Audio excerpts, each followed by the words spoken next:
Hello दोस्तों, नमस्कार। हल्द्वानी उत्तराखंड से मैं डॉक्टर राम सेवक वर्मा अपने यूट्यूब चैनल होम्योपैथी सिंप्लीफाइड में आपका स्वागत करते हैं।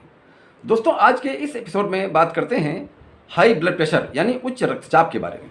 इसे मेडिकल टर्मिनोलॉजी में हाइपरटेंशन कहा जाता है। हाइपरटेंशन को दिल की बीमारी के प्रमुख रिस्क फैक्टर के रूप में से एक माना जाता है, इसलिए इसे साइलेंट किलर भी कहा जाता है। दोस्तों, हाई ब्लड प्रेशर वो कंडीशन है जब हमारे हार्ट में, हमारे दिल में ब्लड की रफ्तार सामान्य रफ्तार से काफ़ी तेज हो जाती है।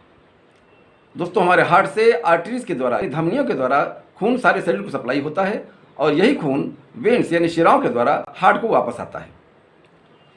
इस तरह से ये सर्कुलेशन लगातार चलता रहता है। हाई बीपी हमारे हार्ट द्वारा पंप की गई खून की मात्रा तथा उससे हमारी आर्टरीज की वाल्व्स पर पड़ने वाले दबाव के सुनिश्चित की जाती है। जितना अधिक ब्लड हमारा हार्ट पंप करता है और जितनी सक्रिय और संकुचित हमारी आर्टरीज होंगी, ब्लड प्रेशर उतना ही ज़्यादा होगा। बीपी नापने में दो रीडिंग होती हैं। ये दोनों रीडिंग मिलीमीटर ऑफ मरकरी के अंतर्राष्ट्रीय पैमाने पर नापी जाती हैं। इसमें जो टॉप नंबर होता है उसे सिस्टोलिक ब्लड प्रेशर कहते हैं, यानी ये उस समय का ब्लड प्रेशर है जिस समय हमारा हार्ट ब्लड को पंप करता है।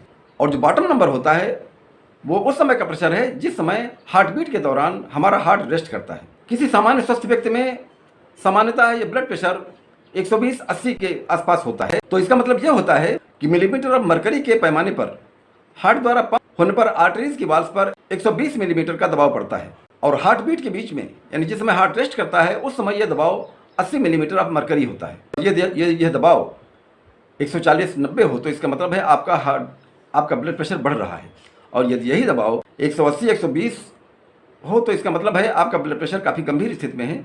आप तुरंत इसके लिए सावधान हो जाइए, इलाज कराइए। शुरुआत में किसी को भी कई वर्षों तक हाई बीपी का पता ही नहीं चल पाता, क्योंकि इसके कोई स्पष्ट लक्षण नहीं होते। स्फिग्मोमैनोमीटर यानी ब्लड प्रेशर नापने की मशीन से ही ब्लड प्रेशर का पता चल पाता है। बहुत से लोगों में ब्लड प्रेशर का खतरनाक स्तर पर पहुंच जाने पर भी इसके लक्षण स्पष्ट नहीं हो पाते, क्योंकि इसके लक्षण सामान्य होते हैं जो किसी अन्य बीमारियों में भी हो सकते हैं। इसमें जो शुरुआत में जो लक्षण प्रकट होते हैं उनमें लगातार सिर दर्द होता रहता है, थोड़ा काम करने में ही सांस फूलने लगती है, कभी कभी इसमें नाक से खून आने की शिकायत भी देखी जाती है। सिर चकराना, नींद न आना भी इसका एक लक्षण हो सकता है। सीने में दर्द और दिल की धड़कन कभी कभी बहुत तेज हो जाती है। थकान, घबराहट, बेचैनी या धुंधला दिखाई पड़ना यानी ब्लड विजन भी इसका एक लक्षण हो सकता है, और इसमें पेशाब में कभी कभी खून आने की शिकायत भी होती है। यदि ये लक्षण बहुत स्पष्ट नहीं है, ये लक्षण दूसरी बीमारियों में भी हो सकते हैं, और ये तब तक नहीं प्रकट होते जब तक बीपी खतरनाक लेवल पर नहीं पहुंच जाता। यदि आपकी उम्र 18 वर्ष से अधिक है तो साल में 2 बार अपने ब्लड प्रेशर की जांच जरूर कराइए।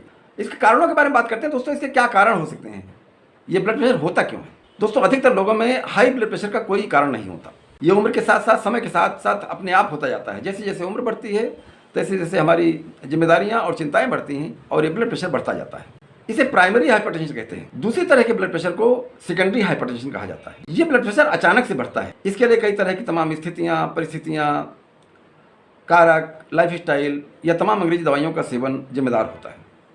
तो इसमें जो पहला कारण होता है वो होता है ऑब्स्ट्रक्टिव स्लीप एपनिया, यानी जो लोग ठीक से नींद नहीं ले पाते या जिनको नींद टूट टूट करके आती है उनमें ब्लड प्रेशर की शिकायत ज़्यादा देखने में आती है। इनमें लगातार थकान, कमजोरी और चिड़चिड़ापन महसूस होता है। कि किसी को किडनी की बीमारी है तो किडनी की बीमारी में भी ब्लड प्रेशर बढ़ने लगता है, या ऐसा भी होता है कि खतरनाक लेवल पर ब्लड प्रेशर पहुंच जाने पर यह किडनी की जो ब्लड प्रेशर्स हैं इनको डैमेज करता है और किडनी में तमाम तरह की समस्याएं पैदा करता है। इसका अगला कारण हो सकता है यदि आपको हाइपरथायराइडिज्म है, यानी आपकी T3 और T4 हार्मोन्स का लेवल बढ़ा हुआ है, तब भी ब्लड प्रेशर बढ़ा हुआ। मोटापा की स्थिति ब्लड प्रेशर के लिए सबसे ज़्यादा जिम्मेदार होती है।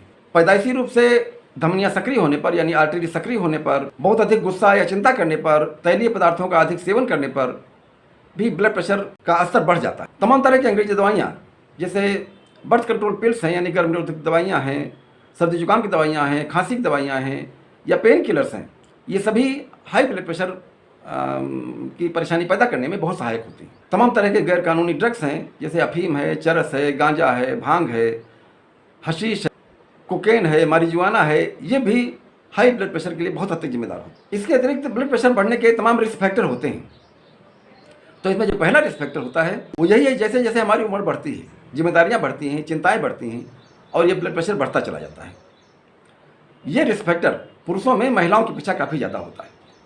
इसका दूसरा रिस्क फैक्टर होता है फैमिली हिस्ट्री, यानी यदि हमारे माता पिता को ब्लड प्रेशर की शिकायत थी या है तो बहुत संभव है कि हमें भी होगी, क्योंकि एक जेनेटिक डिसऑर्डर है। मोटापा और बहुत आरामदायक जीवन शैली इसका सबसे बड़ा कारण है।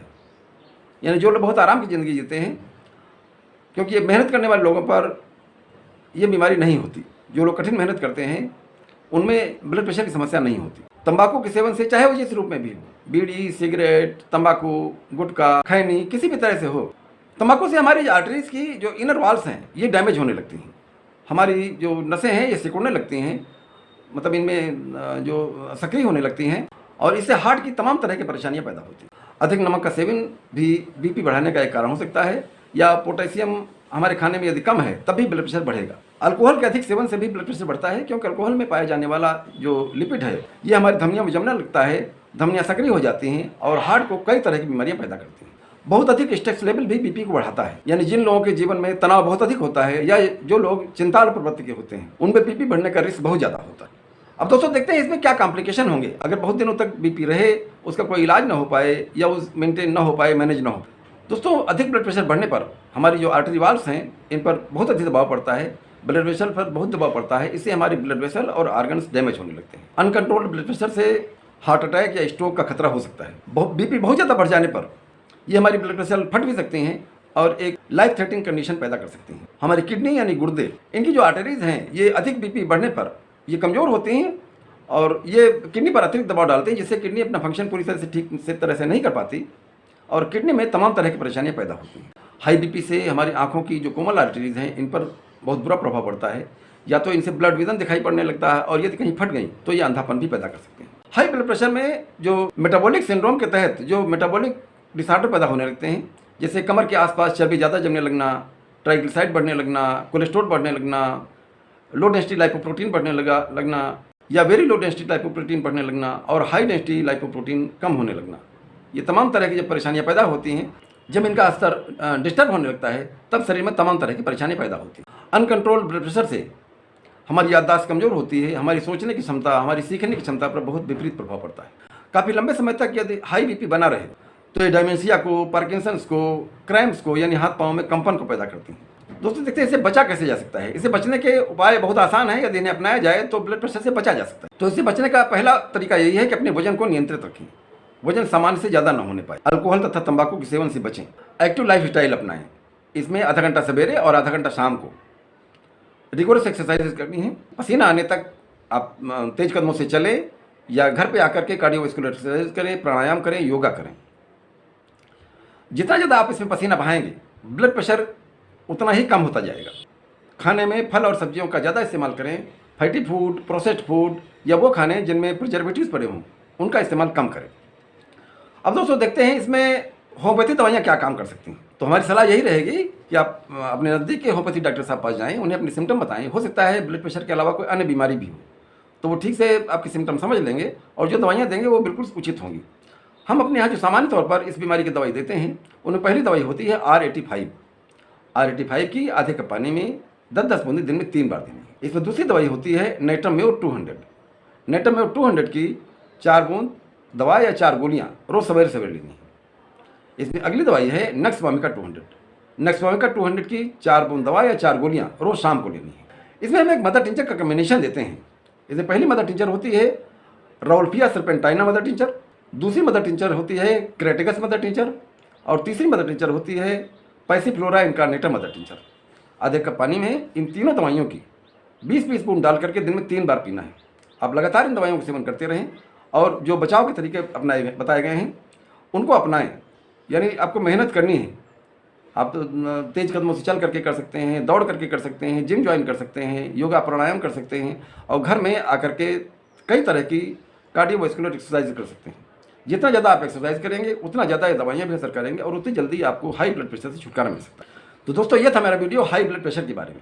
यदि आपको अच्छा लगा हो तो प्लीज़ लाइक कीजिएगा, शेयर कीजिएगा और सब्सक्राइब कीजिएगा। ठीक है दोस्तों, मिलते हैं अगले वीडियो में। नमस्कार।